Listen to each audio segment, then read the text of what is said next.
5 historias de terror por la sombra misteriosa. Historia 1. El guardián espectral.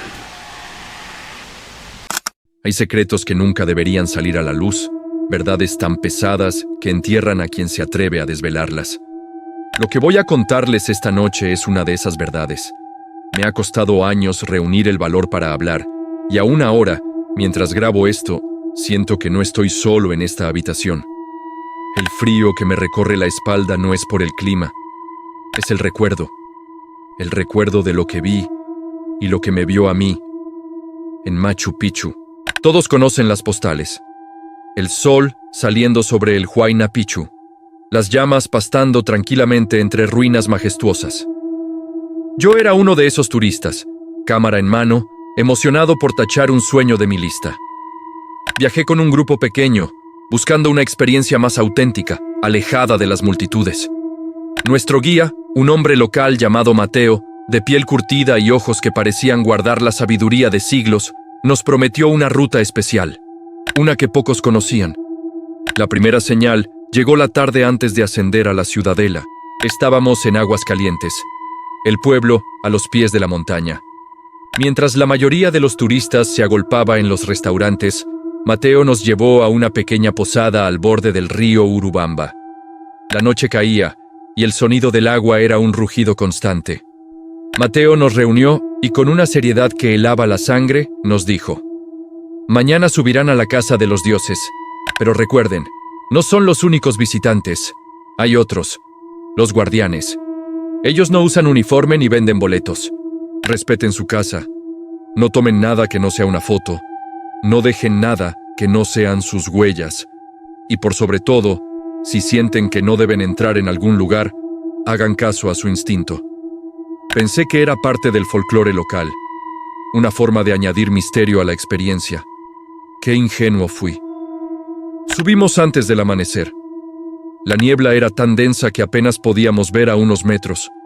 Era como caminar a través de un velo lechoso que separaba el mundo de los vivos del de los espíritus. El aire era pesado, cargado de una humedad milenaria. Cuando finalmente llegamos a la ciudadela, el sol comenzó a despuntar, quemando la niebla y revelando la increíble arquitectura inca. El espectáculo era abrumador. Me sentía pequeño, insignificante ante tanta grandeza. Mientras el grupo principal seguía a Mateo por el sector agrícola, yo me desvié un poco, atraído por una construcción más pequeña y aislada, cerca del borde de un precipicio. Era una especie de almacén, o quizás una vivienda modesta. No había nadie más allí. El silencio era casi total, roto solo por el viento que soplaba entre las piedras. Entré. El interior era oscuro y olía a tierra húmeda y a algo más, algo orgánico, como a hojas secas y a un perfume floral muy tenue, casi imperceptible. Estaba solo, pero no me sentía solo. La sensación de ser observado era tan real, tan palpable, que me giré varias veces, esperando ver a alguien en la entrada. Pero no había nadie. Saqué mi cámara para tomar una foto, pero al mirar por el visor, vi algo que no estaba ahí.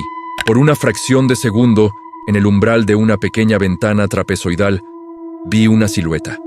No era una persona. Era más alta, delgada, y parecía hecha de sombra, una sombra más oscura que la propia oscuridad del interior. Bajé la cámara de golpe. No había nada. Mi corazón martilleaba en mi pecho. Un escalofrío recorrió mi cuerpo. Recordé las palabras de Mateo: «Si sienten que no deben entrar». Salí de allí a toda prisa sin mirar atrás. Me reuní con el grupo, tratando de calmar mi respiración. Mateo me miró fijamente. No me preguntó nada, pero su expresión parecía decir: «Te lo advertí».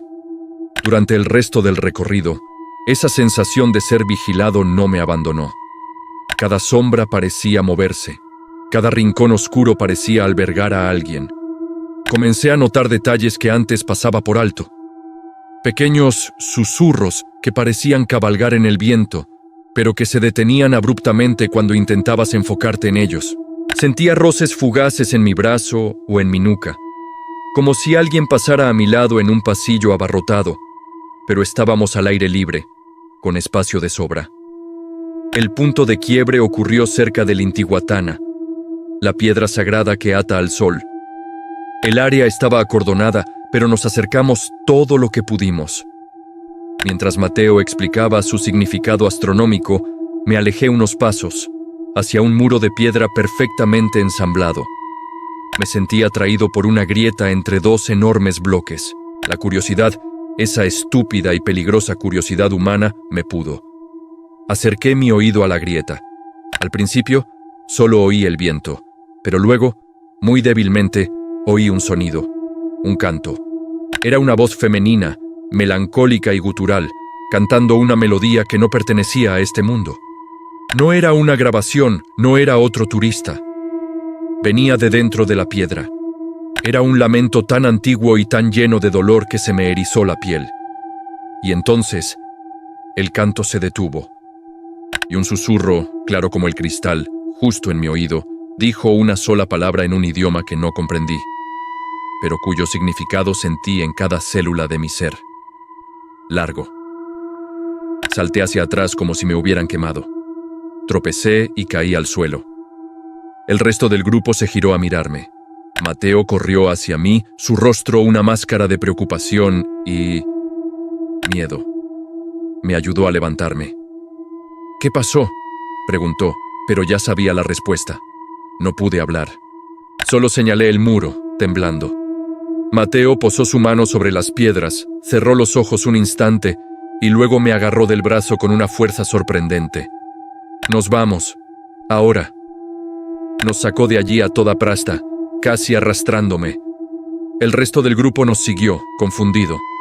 No paramos hasta llegar a la salida principal. El sol ya estaba alto. El lugar estaba lleno de turistas ruidosos y el hechizo se había roto. O eso creía yo. Esa noche, en mi hotel, no pude dormir. Cada vez que cerraba los ojos, veía esa silueta oscura en la ventana.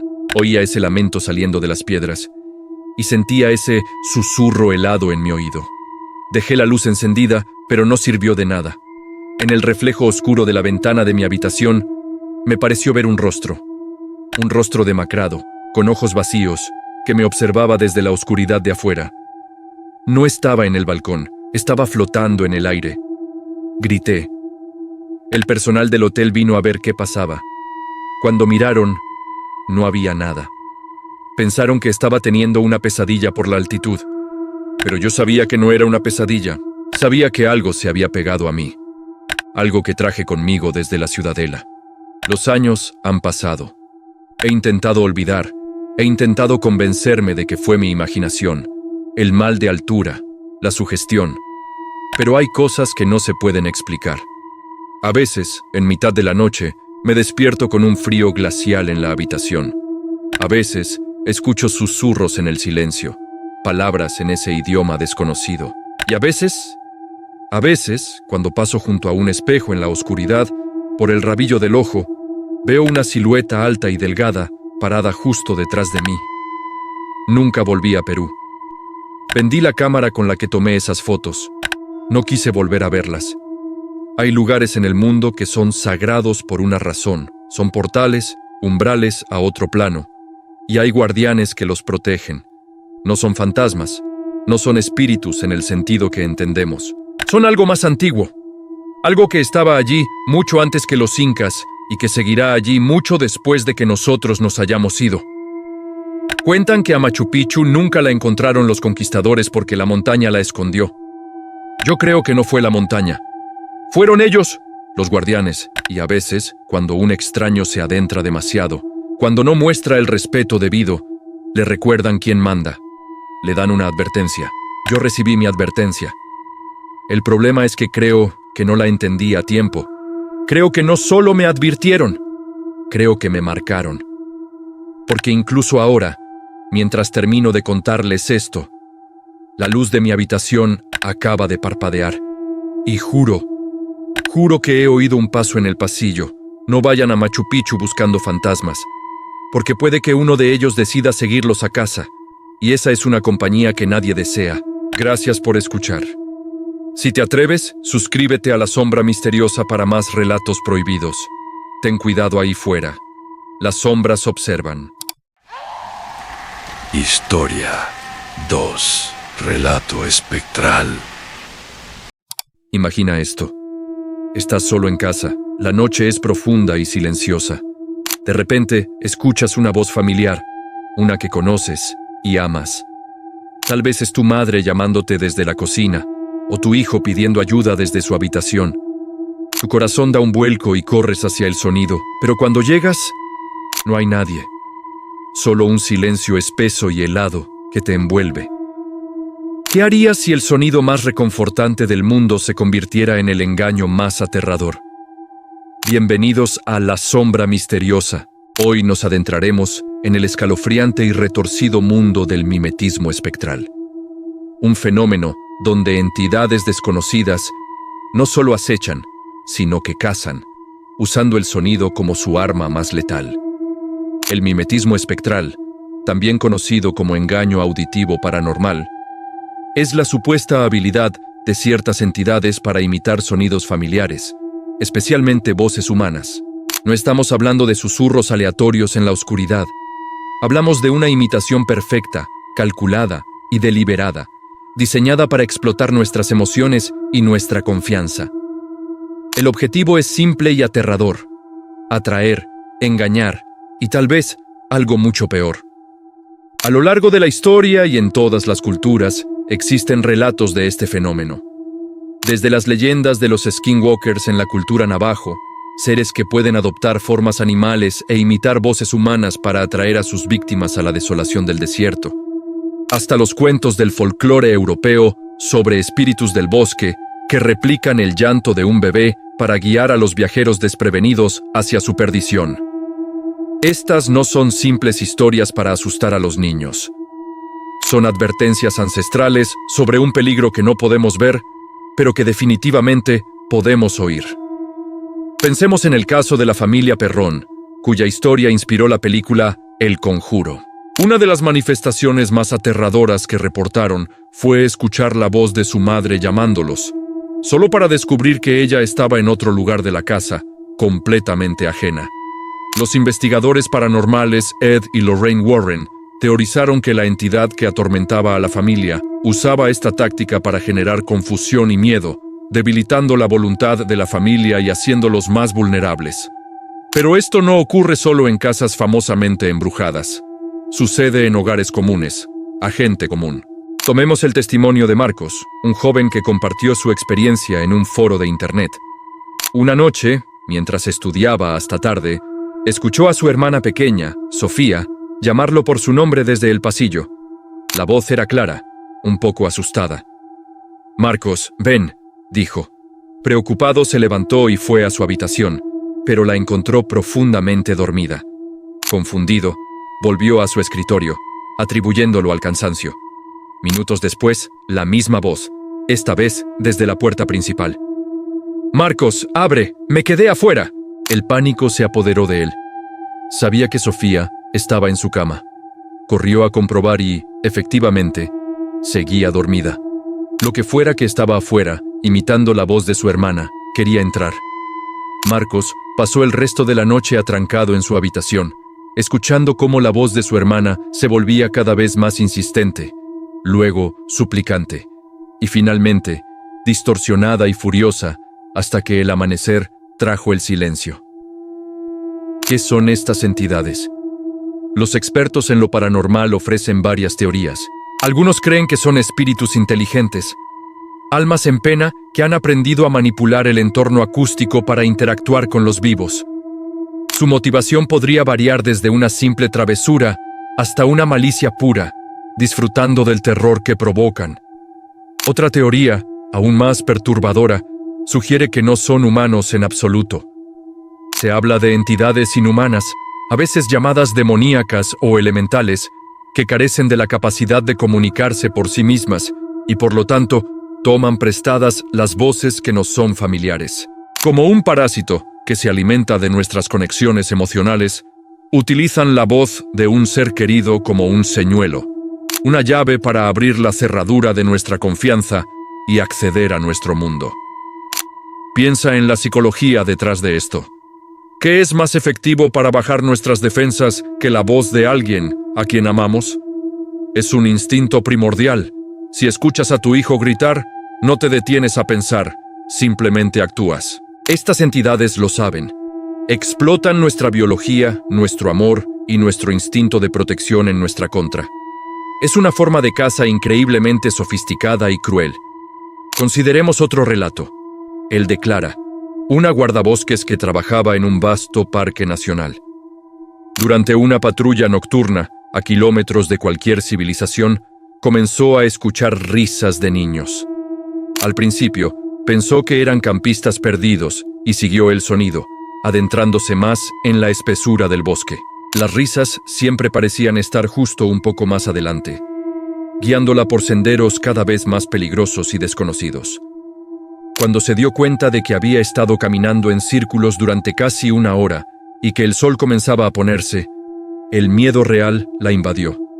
Las risas se detuvieron de golpe y en su lugar escuchó una imitación perfecta de la voz de su compañero de trabajo por la radio, diciendo: «Clara, tengo un problema en el mirador norte, necesito ayuda urgente».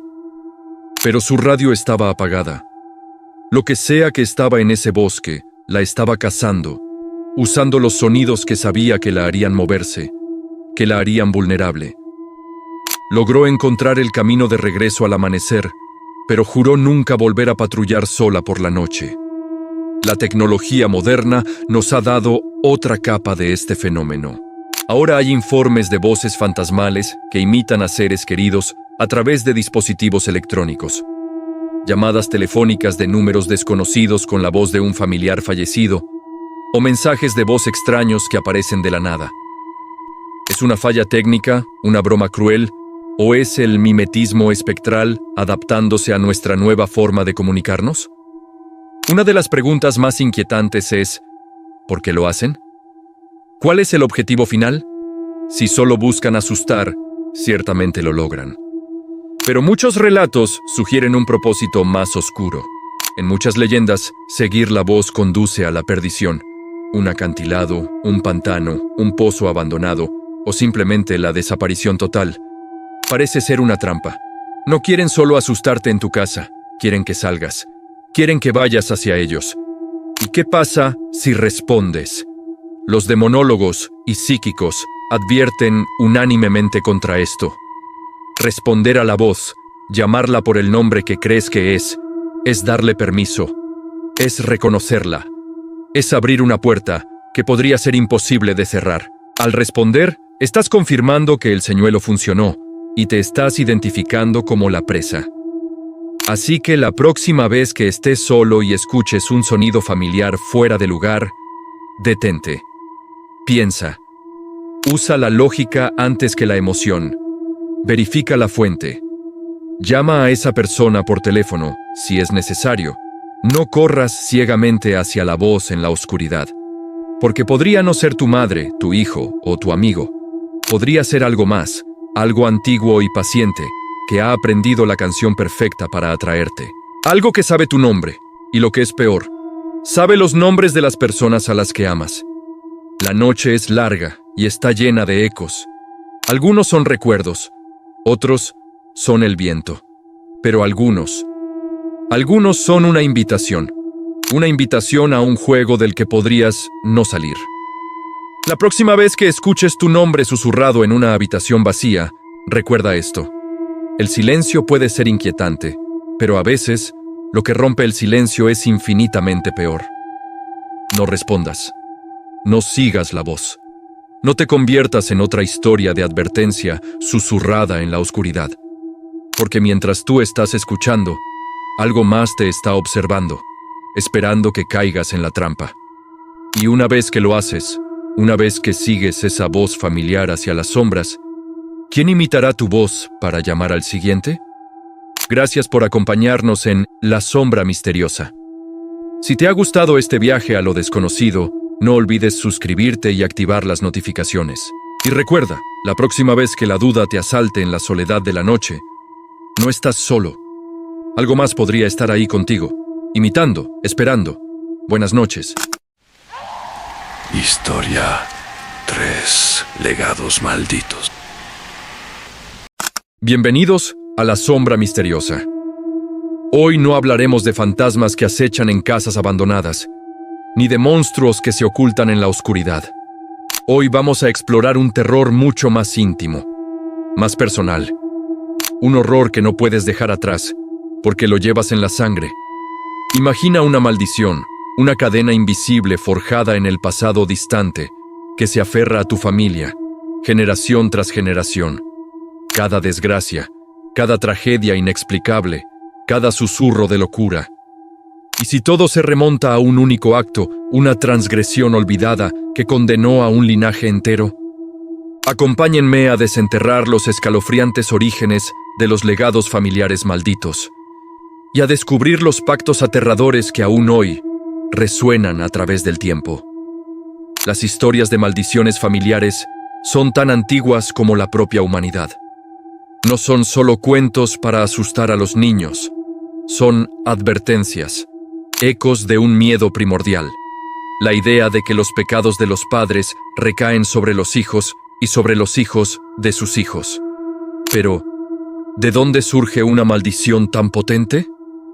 No hablamos de un simple mal de ojo o un deseo de mala suerte. Hablamos de una fuerza oscura, una energía negativa anclada a una línea de sangre, que se alimenta del sufrimiento y se perpetúa con cada nueva vida. Para entenderlo, debemos viajar al punto de origen. La primera transgresión. A menudo, el catalizador es un acto de extrema crueldad o traición. Un pacto oscuro sellado con entidades que no deberían ser nombradas. Imaginen a un ancestro desesperado por poder, riqueza o amor, que promete algo terrible a cambio. Quizás el alma de su primogénito, o un sacrificio anual que la familia con el tiempo olvida cumplir. La entidad, sintiéndose engañada, no olvida, y la deuda se cobra una y otra vez de las formas más retorcidas y dolorosas. La desgracia se convierte en la moneda de pago de una deuda ancestral. Pensemos en la legendaria maldición de los Kennedy, una familia marcada por la tragedia.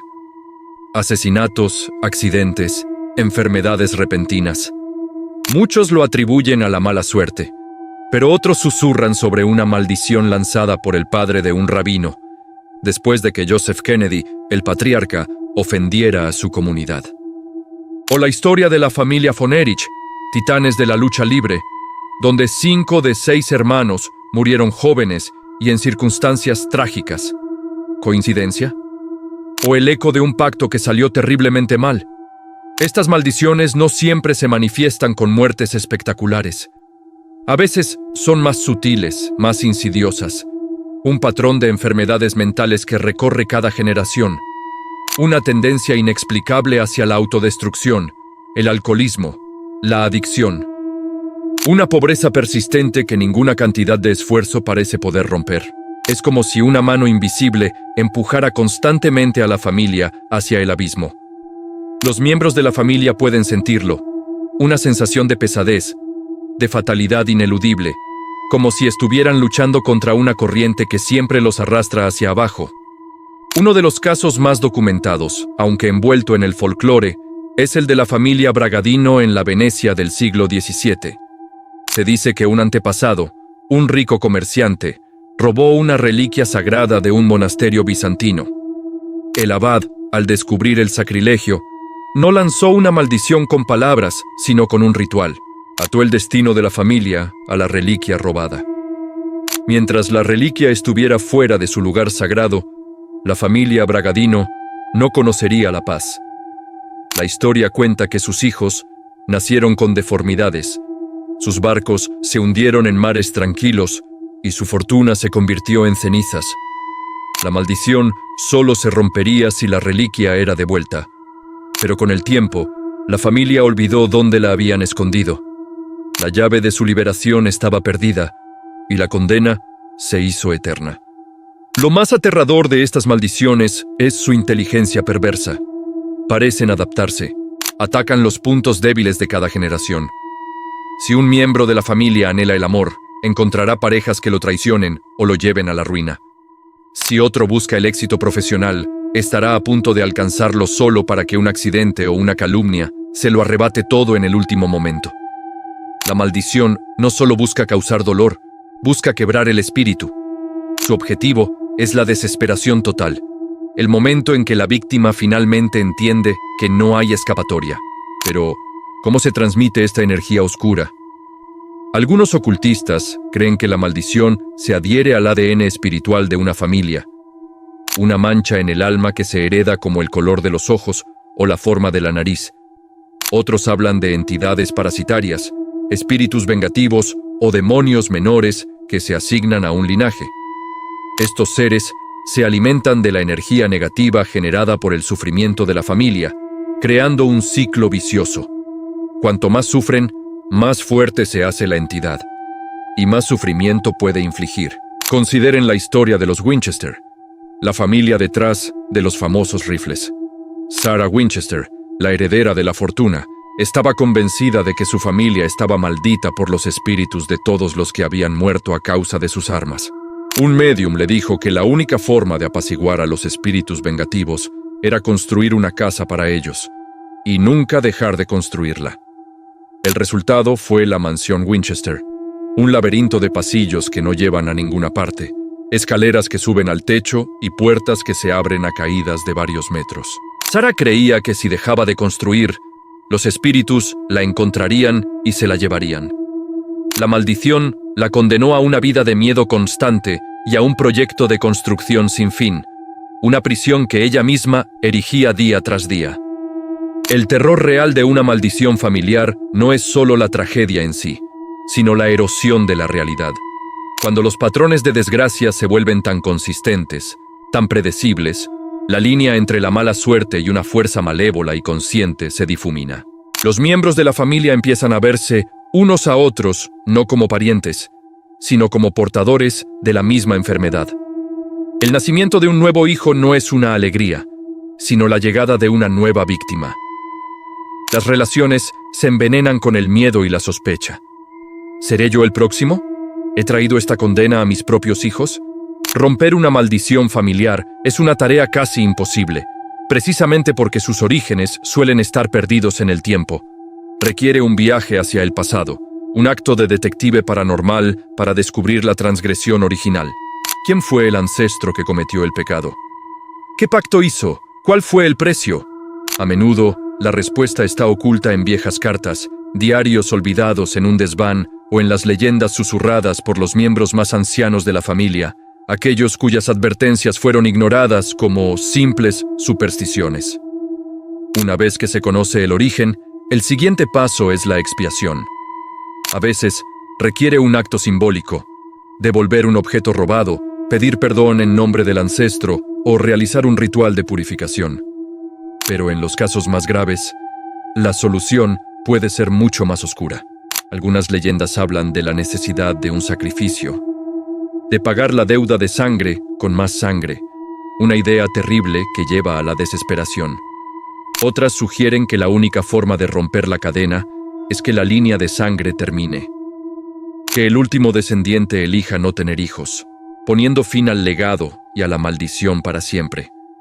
Pero hay una verdad aún más inquietante.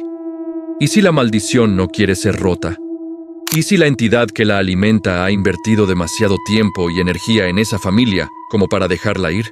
Cualquier intento de liberarse será recibido con una resistencia violenta. La desgracia se intensificará. Los accidentes se volverán más frecuentes. La locura acechará en cada esquina. La maldición luchará por su supervivencia con la misma ferocidad con la que una persona lucha por su vida. Así que la próxima vez que escuches sobre una familia que parece tener una nube negra sobre sus cabezas, no te apresures a juzgarlo como mala suerte. Piensa en esa cadena invisible, forjada en la oscuridad de un pasado olvidado. Piensa en esa deuda que aún se está pagando, generación tras generación. Porque el terror más profundo no es el que nos espera en una tumba, es el que heredamos al nacer. Y ahora, te dejo con un pensamiento final. Mientras escuchabas esta historia, ¿has sentido un escalofrío de reconocimiento? ¿Has notado patrones de desgracia en tu propia familia? ¿Una tendencia a la enfermedad, a los accidentes, a la tristeza inexplicable? Ten cuidado. Podrías estar escuchando el eco de una antigua transgresión. Podrías ser el siguiente eslabón en una cadena que no sabías que existía. Y la sombra que te sigue podría no ser la tuya. Gracias por acompañarnos en La Sombra Misteriosa. Si te atreves, suscríbete y activa las notificaciones. Nunca sabes qué secretos oscuros desenterraremos la próxima vez. Duerme bien, si puedes. Historia 4. El humanoide asesino. Bienvenidos a La Sombra Misteriosa. Hoy exploraremos una de las leyendas más extrañas y aterradoras de la era victoriana. Imaginen un mundo donde la tecnología de vanguardia, nacida de la mente de ingeniosos inventores, se enfrentara a los miedos más profundos de la humanidad.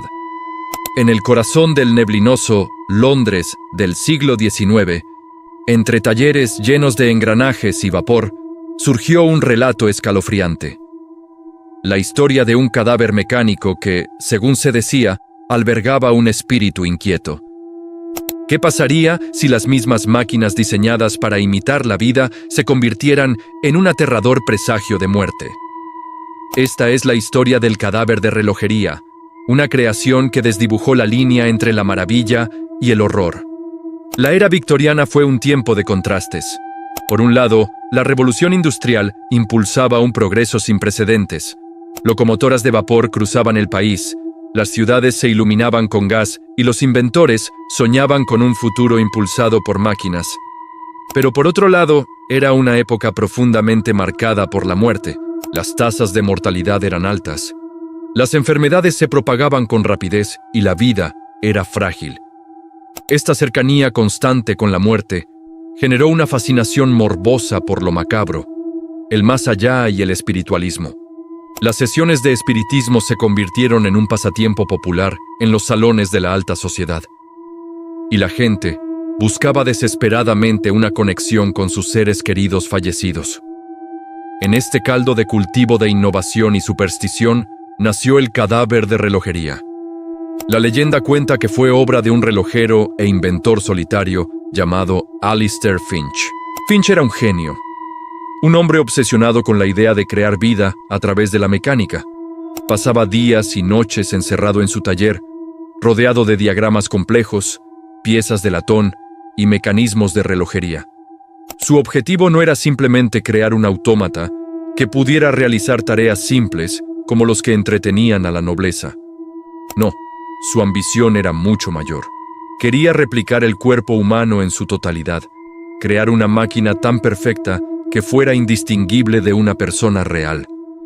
Finch trabajó durante años en su obra maestra. Utilizó los materiales más finos, engranajes pulidos con precisión milimétrica, resortes templados para una durabilidad infinita y un esqueleto de acero articulado que imitaba cada hueso del cuerpo humano. Para la piel, desarrolló un compuesto de cera y caucho que tenía una apariencia y una textura inquietantemente realistas. Incluso implantó cabello humano real, mechón por mechón, en el cráneo de la criatura. El resultado fue asombroso y repulsivo a la vez. Ante él se encontraba una figura de tamaño natural, un hombre mecánico, acostado inmóvil sobre una mesa de trabajo, esperando la chispa que le diera vida. Pero la obsesión de Finch lo llevó por un camino oscuro. La leyenda dice que, para lograr el máximo realismo, no se detuvo en la anatomía externa. Se rumoreaba que había conseguido un cadáver real de las morgues de la ciudad, un hombre sin nombre fallecido en la pobreza.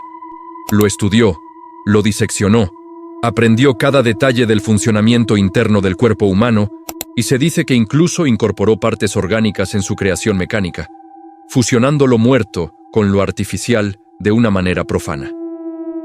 Finalmente, una noche de tormenta, Finch completó su trabajo. Conectó el mecanismo de relojería principal, un complejo corazón de engranajes que bombearía el fluido vital a través de los tubos de la máquina. Con un chasquido metálico, el autómata cobró vida. Sus ojos de cristal se abrieron, sus dedos de latón se crisparon, y lentamente se sentó en la mesa. Finch había triunfado. Había creado la imitación más perfecta de un ser humano jamás concebida. Pero su triunfo duró poco. La pregunta que nos persigue es, ¿podría un autómata estar realmente embrujado? Durante siglos, la humanidad ha lidiado con el concepto de vida artificial, pero en el sombrío trasfondo de la Inglaterra victoriana, esta pregunta adquirió un cariz siniestro. Con el cadáver de relojería, la leyenda no solo hablaba de una máquina, sino de un recipiente. Los problemas comenzaron casi de inmediato. El autómata, al que Finch llamaba Adán, mostraba un comportamiento errático. A veces permanecía inmóvil durante horas con la mirada perdida en la nada. Otras veces se movía por el taller con una gracia antinatural, pero sus acciones carecían de propósito. Finch intentó programarlo para realizar tareas simples, pero el autómata parecía tener voluntad propia. Ignoraba sus órdenes y, en ocasiones, se detenía a mitad de un movimiento para girar lentamente su cabeza y fijar sus ojos de cristal en su creador, como si lo estuviera estudiando, juzgando. Finch comenzó a sentir un miedo creciente hacia su propia creación. Por la noche, lo despertaban extraños ruidos provenientes del taller, el chirrido suave de los engranajes, el roce metálico de un pie sobre el suelo de madera. A veces, juraría que escuchaba un susurro, una voz débil y gutural que parecía emanar del pecho del autómata. Se convenció de que algo andaba terriblemente mal. La máquina no estaba simplemente funcionando mal, estaba habitada. Creía que el espíritu del hombre cuyo cuerpo había profanado se había aferrado al autómata, atrapado entre el mundo de los vivos y el de los muertos. Su alma fusionada con el metal y los engranajes. La leyenda se volvió aún más oscura. Se cuenta que Finch intentó desesperadamente desmantelar su creación. Una noche, armado con herramientas, entró en el taller decidido a poner fin a la pesadilla. Pero el autómata ya no era una máquina pasiva. Cuando Finch se acercó, la criatura se levantó con una velocidad aterradora. Sus manos de metal, diseñadas para ser delicadas, se cerraron con una fuerza aplastante. Los vecinos escucharon un grito ahogado y luego un silencio sepulcral. A la mañana siguiente, cuando la policía forzó la entrada al taller, encontraron una escena de horror. Alistair Finch yacía en el suelo, su cuerpo sin vida, rodeado de sus propias herramientas.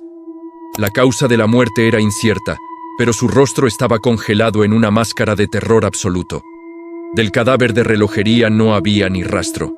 La única pista de su existencia era una mesa de trabajo vacía y una serie de extrañas marcas de arañazos metálicos que conducían desde el taller hasta la puerta y desaparecían en las brumosas calles de Londres. La historia del cadáver de relojería se extendió como la pólvora por los bajos fondos de la ciudad. Se convirtió en un cuento con moraleja para inventores demasiado ambiciosos y en una historia de fantasmas para asustar a los niños. La gente afirmaba haber visto una figura alta y rígida acechando en los callejones oscuros, moviéndose con un andar mecánico y antinatural. Hablaban de un hombre pálido, con ojos vacíos que nunca parpadeaban, una criatura que parecía humana desde la distancia, pero que, al acercarse, revelaba el brillo del metal bajo la pálida luz de las farolas de gas. Estos avistamientos a menudo coincidían con desapariciones inexplicables y muertes extrañas. Las víctimas eran encontradas en callejones, sus cuerpos intactos, pero con la misma expresión de puro terror que tenía Alistair Finch. No había signos de lucha, ni heridas visibles, solo el horror grabado en sus rostros, como si hubieran visto algo que su mente no podía procesar. La gente susurraba que el cadáver de relojería estaba buscando algo, o a alguien. Quizás buscaba piezas para repararse a sí mismo, o quizás, en su confusión espectral, buscaba un alma para liberarse de su prisión mecánica. La leyenda nos hace retroceder a una época donde la muerte era una compañera constante y la innovación no tenía límites. La fascinación victoriana por lo macabro y las maravillas mecánicas dio origen a esta historia tan inquietante que caló hondo en las inquietudes más profundas de la sociedad. La idea de una máquina que no solo imita la vida, sino que la roba, que se convierte en un receptáculo para un alma torturada. Era la encarnación perfecta de los miedos de la época. El miedo a que la tecnología fuera demasiado lejos, a que la ciencia profanara lo sagrado y a que los muertos no siempre descansaran en paz. La historia del cadáver mecánico se convirtió en parte del folclore de Londres, una sombra persistente en la era del progreso. ¿Fue solo un cuento inventado para explotar los miedos de la sociedad? ¿O hubo algo de verdad en la leyenda de Alistair Finch y su creación maldita?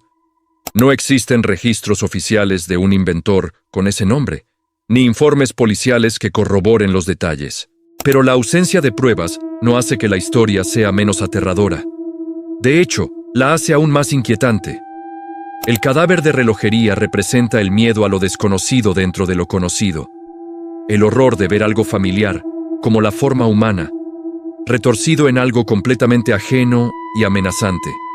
Es la máxima expresión del valle inquietante, ese sentimiento de repulsión que sentimos cuando algo parece casi humano, pero no del todo.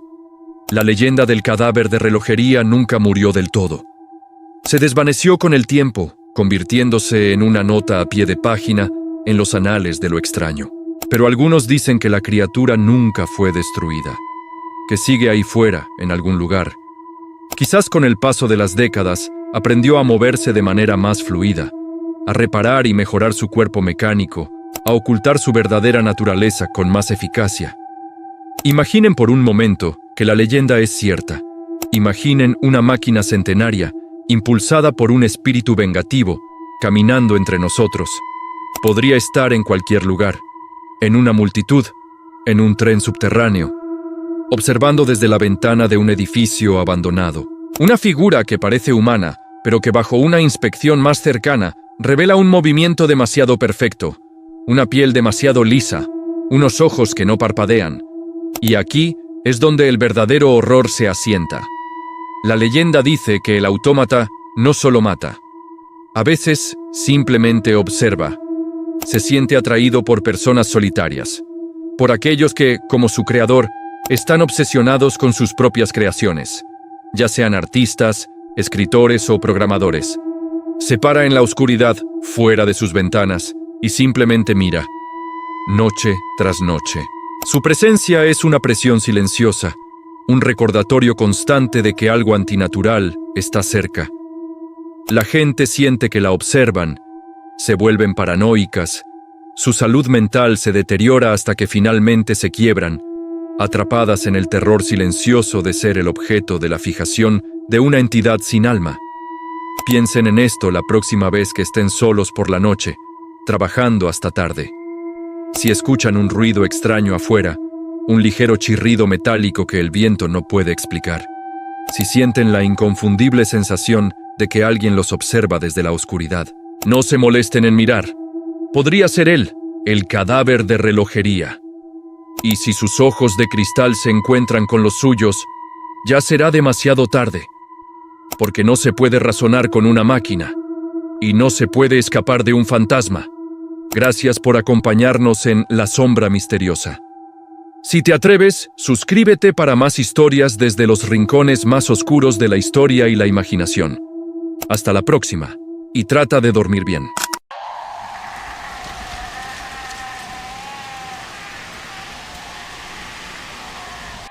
Bienvenidos a La Sombra Misteriosa. Hoy nos adentraremos en una oscuridad tan profunda que sentirás cómo te roza la piel.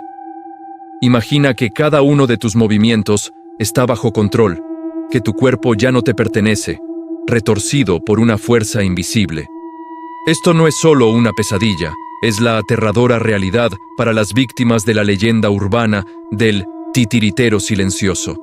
Esta noche desenmascaramos la escalofriante maldición que ha convertido a personas como tú y como yo en grotescas marionetas. ¿Estás seguro de que eres tú quien controla tus manos en este momento? Quizá al final de este video te des cuenta de lo cerca que estás de su control silencioso. La leyenda del titiritero silencioso no es como otras historias de fantasmas. No habla de apariciones fugaces ni de susurros en la noche. Habla de una posesión total, de un robo de la voluntad. Se dice que es una entidad antigua, sin rostro ni forma, que se deleita en la desesperación humana. No busca matar, sino jugar. Sus víctimas no mueren, simplemente dejan de ser ellas mismas. Se convierten en recipientes vacíos, marionetas de carne y hueso, cuyos hilos son movidos por un maestro invisible y malévolo. Los primeros relatos documentados provienen de pequeños pueblos aislados en Europa del Este, a finales del siglo XIX. Historias de personas que, de un día para otro, cambiaban por completo. Sus movimientos se volvían rígidos, espasmódicos, como si un niño torpe estuviera aprendiendo a manejar una marioneta. Sus ojos perdían todo brillo, fijos en un punto inexistente. Dejaban de hablar, de comer por sí mismos, de responder a sus nombres. Simplemente existían, moviéndose de manera errática y sin propósito aparente, hasta que sus cuerpos se agotaban y colapsaban. Uno de los casos más documentados es el de Elara, una joven violinista de un pequeño pueblo húngaro en 1892. Era conocida por su virtuosismo y la pasión con la que tocaba. Una noche, durante un ensayo solitario en la capilla del pueblo, algo cambió. Quienes la escucharon dijeron que la música se volvió caótica, disonante, como si sus dedos se movieran en contra de su voluntad. Cuando su padre fue a buscarla, la encontró de pie en el escenario, con el violín en el suelo. Sus brazos se movían en arcos extraños y antinaturales. Sus piernas se doblaban en ángulos imposibles. Su rostro no mostraba dolor ni miedo, solo una aterradora vacuidad.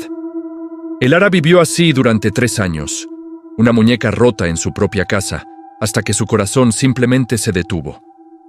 Los médicos nunca encontraron una explicación, pero los ancianos del pueblo susurraban un nombre: Anema Babos, el titiritero silencioso. Pero ¿cómo elige a sus víctimas? La leyenda sugiere que no es al azar. El titiritero se siente atraído por almas que ya están en un estado de vulnerabilidad. Personas consumidas por la soledad, la desesperación o una ambición desmedida. Artistas que venderían su alma por la fama. Solitarios que anhelan compañía a cualquier precio. Individuos que han perdido toda esperanza. Es en las grietas de sus espíritus donde el titiritero inserta sus hilos invisibles. Comienza sutilmente. Un tic incontrolable. Un objeto que se cae de la mano sin razón. La sensación de que tu brazo se levanta por sí solo. Pequeños fallos en el sistema, fáciles de ignorar, de atribuir al estrés o al cansancio. Pero luego, los incidentes se vuelven más frecuentes y extraños. Despiertas en medio de la noche de pie, junto a tu cama, sin recordar cómo llegaste allí. Tus manos escriben palabras que no pensaste, dibujan símbolos arcanos que nunca has visto. Sientes una presencia constante, no a tu lado, sino dentro de ti. Una segunda voluntad que lucha por tomar el control. Es una batalla silenciosa que se libra en la prisión de tu propia mente. Gritas, pero ningún sonido sale de tu boca. Luchas por mover un dedo, pero tu cuerpo permanece inmóvil, o peor aún, hace exactamente lo contrario de lo que deseas. La desesperación se convierte en tu única compañera, y es justo eso lo que alimenta al titiritero, fortaleciendo su control. En la era moderna, la leyenda ha evolucionado. Ya no se limita a pueblos remotos. Internet se ha convertido en su nuevo coto de caza. Foros oscuros, videos extraños en la Deep Web, cadenas de mensajes que prometen algo a cambio de un pequeño ritual. Se habla de un video maldito, conocido simplemente como La danza de la marioneta. Es un metraje corto, de apenas 1 minuto. Muestra una figura borrosa en una habitación oscura, moviéndose de forma errática y grotesca. No hay sonido, solo el movimiento. Quienes lo ven hasta el final reportan una extraña sensación de desapego de su propio cuerpo. Un usuario anónimo en un foro de terror compartió su experiencia. Después de ver el video por curiosidad, empezó a notar cosas extrañas. Al principio, era solo una sensación. Luego, sus dedos comenzaron a teclear solos, escribiendo frases incoherentes en sus chats. Una noche, su novia lo encontró en la cocina, a las 3 de la mañana, golpeando rítmicamente una cuchara contra la mesa, con la mirada perdida. Él no recordaba nada. Intentó borrar el video, pero reaparecía en su disco duro. Cambió de ordenador, pero de alguna manera lo encontraba de nuevo en sus archivos. Su último mensaje en el foro fue una súplica desesperada. No puedo parar mis manos. Está escribiendo esto. Me está usando. No vean el video. No lo busquen. Él te encontrará a ti. Después de eso, su cuenta quedó inactiva para siempre. ¿Qué es el titiritero silencioso? ¿Un demonio? ¿Una entidad de otra dimensión? ¿Una forma de energía psíquica creada por el miedo colectivo?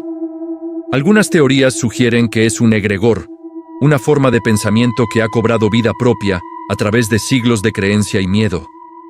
Se alimenta de la atención y cada vez que contamos su historia, cada vez que sentimos un escalofrío al pensar en él, lo hacemos un poco más fuerte, un poco más real.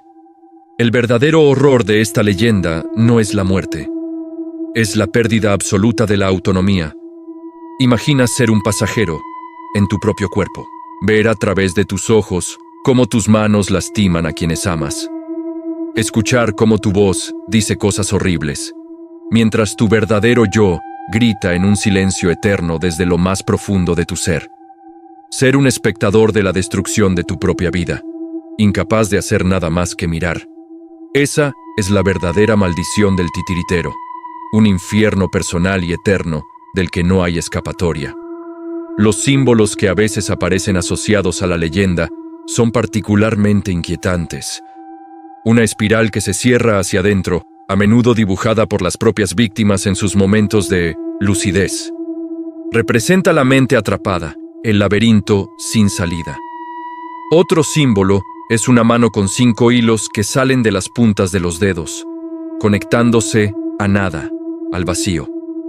Representa el control invisible, el poder absoluto sobre el ser.